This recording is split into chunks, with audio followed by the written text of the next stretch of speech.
नमस्कार। कभी सोचा है कि ये जो हमारी पसंदीदा वीडियो गेम्स या एनिमेटेड फिल्में हैं, इनकी इतनी बड़ी बड़ी कमाल की दुनिया आखिर बनती कैसे है? मतलब बिल्कुल जीरो से।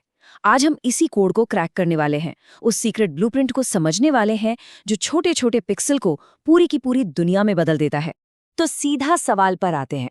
सवाल ये है कि एक डेवलपर एक खाली स्क्रीन को एक जीती जागती सांस लेती हुई दुनिया में कैसे बदल देता है जिसमें हम घंटों खोए रहते हैं।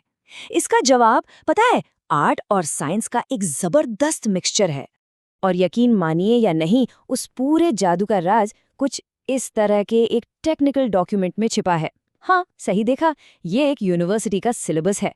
देखने में थोड़ा डरावना लग सकता है, लेकिन फिक्र मत कीजिए, आज हम इसे एक बहुत बड़ी और शानदार कहानी में बदलने वाले हैं। तो चलिए शुरू करते हैं। हमारा ये सफर शुरू होता है सबसे बुनियादी, सबसे बेसिक लेवल से।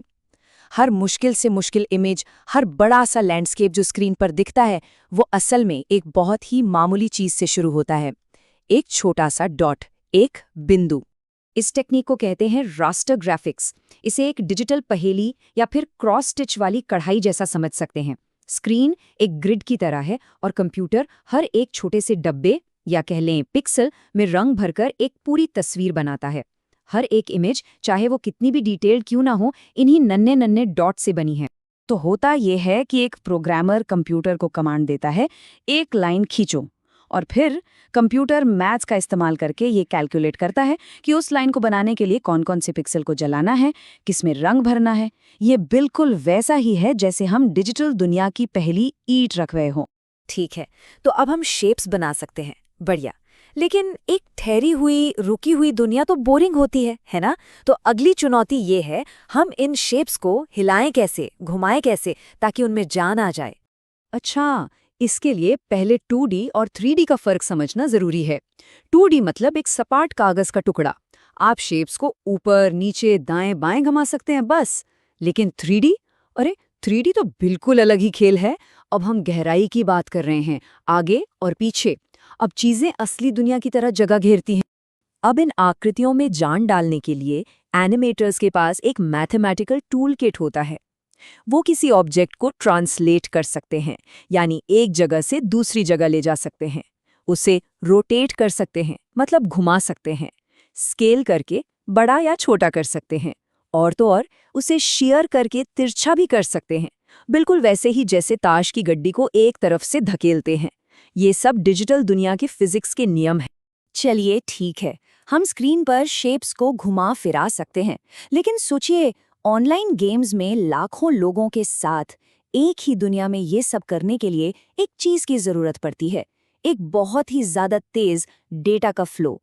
तो आइए जरा इस अदृश्य नींव की बात करते हैं। यहाँ एक बहुत जरूरी बात है। पुरानी टेक्नोलॉजी थी सर्किट स्विचिंग, बिल्कुल एक फोन कॉल की तरह, एक खुली डेडिकेटेड लाइन। लेकिन इंटरनेट और खासकर गेमिंग इस्तेमाल करता है पैकेट स्विचिंग। इसमें जानकारी को छोटे छोटे टुकड़ों या पैकेट्स में तोड़ा जाता है और इंटरनेट पर भेज दिया जाता है।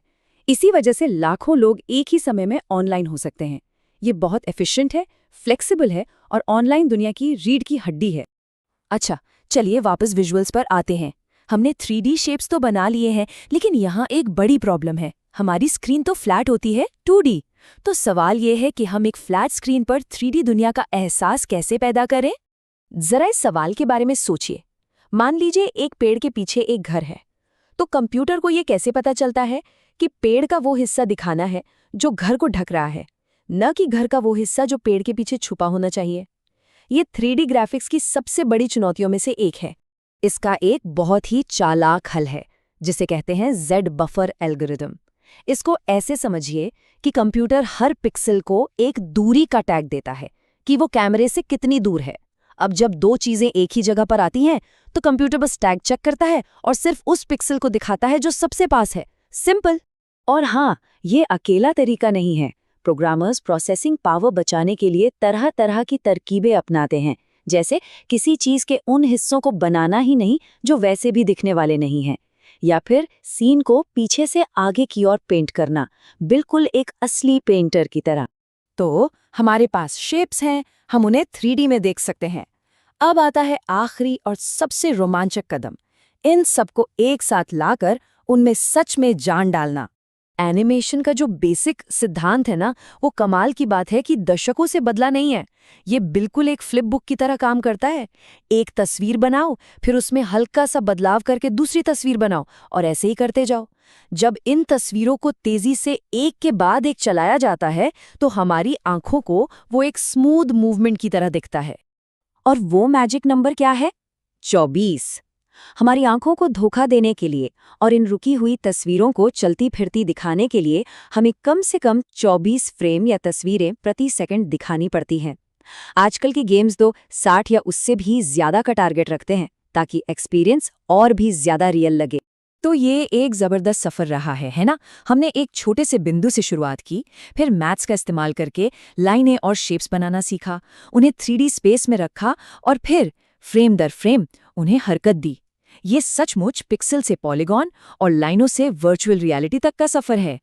हमने तो बस शुरुआत की है, लेकिन अब वो बेसिक ब्लूप्रिंट पता चल गया है जिसे हर एनिमेटर और गेम डेवलपर इस्तेमाल करता है। ये सब एक आइडिया, एक बिंदु और कुछ नियमों से शुरू होता है। तो ये सोचने पर मजबूर करता है ना, अगर ये सारे टूल्स हाथ में हों तो कौन सी दुनिया बनाना चाहेंगे?